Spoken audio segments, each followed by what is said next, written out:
नमस्कार साथियों। बुरी बात यह है कि समय कम है।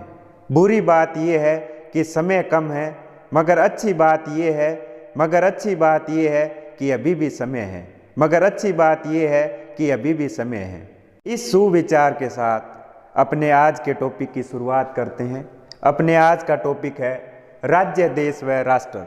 राज्य का अर्थ क्या है, देश का अर्थ क्या है, व राष्ट्र का अर्थ क्या है।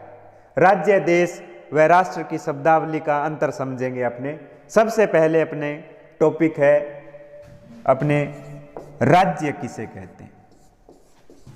राज्य क्या है? राज्य किसी क्षेत्र का राजनीतिक रूप है। राज्य किसी क्षेत्र का राजनीतिक रूप है। राज्य की कल्पना करते ही कानूनों, राजनीतिक संस्थाओं,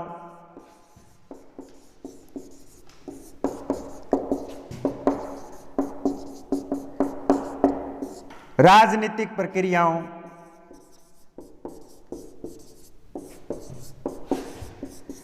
आदि का बोध होता है। पुनः अध्ययन करें। राज्य किसी क्षेत्र का राजनीतिक रूप है। राज्य की कल्पना से ही कानूनों, राजनीतिक संस्थाओं, राजनीतिक प्रक्रियाओं आदि का बोध होता है।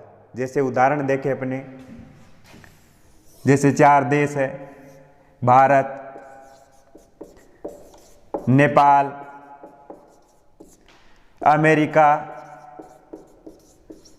ब्रिटेन।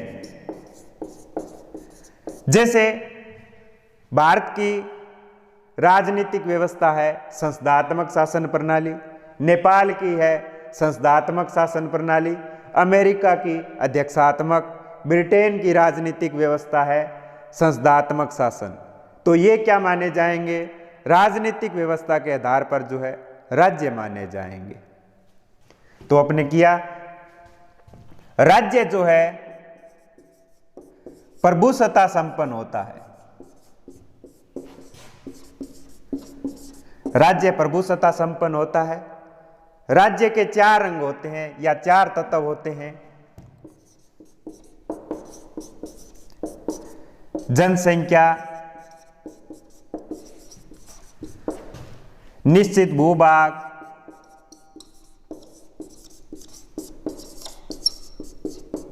सरकार व संप्रभुसत्ता। तो राज्य के 4 अंग होने आवश्यक है, तभी राज्य माना जाएगा। जनसंख्या, निश्चित भूभाग, सरकार, प्रभुसत्ता। प्रभुसत्ता होती है सर्वोच्च शक्ति, आंतरिक व बाह्य मामलों में निर्णय लेने में स्वतंत्र हो, तभी जो है वो राज्य माना जाएगा। तो राज्य का क्षेत्र राजनीति विज्ञान होता है। राज्य का क्षेत्र राजनीति विज्ञान होता है। राज्य का आधार कानून होता है। राज्य का आधार कानून होता है। राज्य कानूनों की अवहेलना करने वालों को दंड देता है। तो ये तो था राज्य। राज्य में जो है प्रांत होता है, जहां स्वरूप के आधार पर, राज्य के स्वरूप के आधार पर 2 शासन प्रणाली होती है, संघात्मक व एकात्मक। संघात्मक शासन व एकात्मक शासन। संघात्मक में यह होता है कि जहां संविधान द्वारा केंद्र व राज्यों में अलग अलग जो है सरकारों का वर्णन किया जाता है। जैसे भारतीय संविधान में 5वें भाग में संघ सरकार है, 6ठे भाग में जो है प्रांत की सरकार है। तो जो संघ सरकार के अधीन जो होता है प्रांत होता है। इकाइयों में बांट दिया जाता है संघ को, बड़े क्षेत्र होते हैं, तो वो संघात्मक होता है, प्रांत इसे कहते हैं। सरकार जो है वो राज्य का एक अंग होता है। सरकार राज्य का एक अंग होता है। सरकार जो है राज्य के प्रत्येक कार्य को करता है। कार्य कानून का निर्माण करना, कानून को लागू करना, व कानून के हिसाब से न्याय निर्णय करना। आगे करते हैं देश। राज्य, देश व राष्ट्र का उल्लेख भारतीय संविधान में तीनों शब्दों का किया गया है। देश, कंट्री। देश किसी क्षेत्र का भौगोलिक रूप होता है, भौगोलिक रूप होता है। देश की कल्पना करते ही सीमाओं,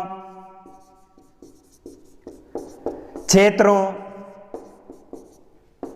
नदियों, घाटियों व पहाड़ों आदि भौगोलिक इकाइयों का बोध होता है। जैसे भारत की सीमा व पाकिस्तान की सीमा, तो सीमाओं के आधार पर जो है भारत व पाकिस्तान जो है देश माने जाएंगे। देश बिना प्रभुसत्ता के भी हो सकता है, देश बिना प्रभुसत्ता के हो सकता है। जैसे 1947 से पहले भारत देश था, राज्य नहीं था, क्योंकि भारत के पास प्रभुसत्ता नहीं थी, आंतरिक मामलों में स्वतंत्र नहीं था। देश का क्षेत्र भूगोल होता है, देश का क्षेत्र भूगोल होता है। देश व राज्य की सीमाएं एक ही हो सकती है। अगला शब्द है राष्ट्र, नेशन। राष्ट्र किसी क्षेत्र का सांस्कृतिक रूप होता है, सांस्कृतिक रूप होता है। राष्ट्र की कल्पना करते ही संस्कृति,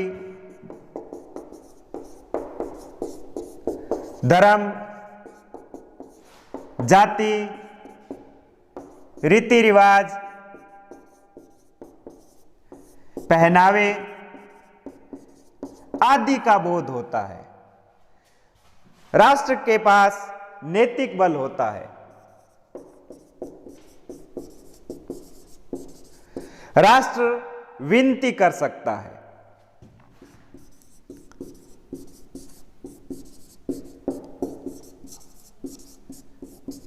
विनती कर सकता है। साथियों, आज हमने किया राज्य, प्रांत, सरकार, देश व राष्ट्र में अंतर।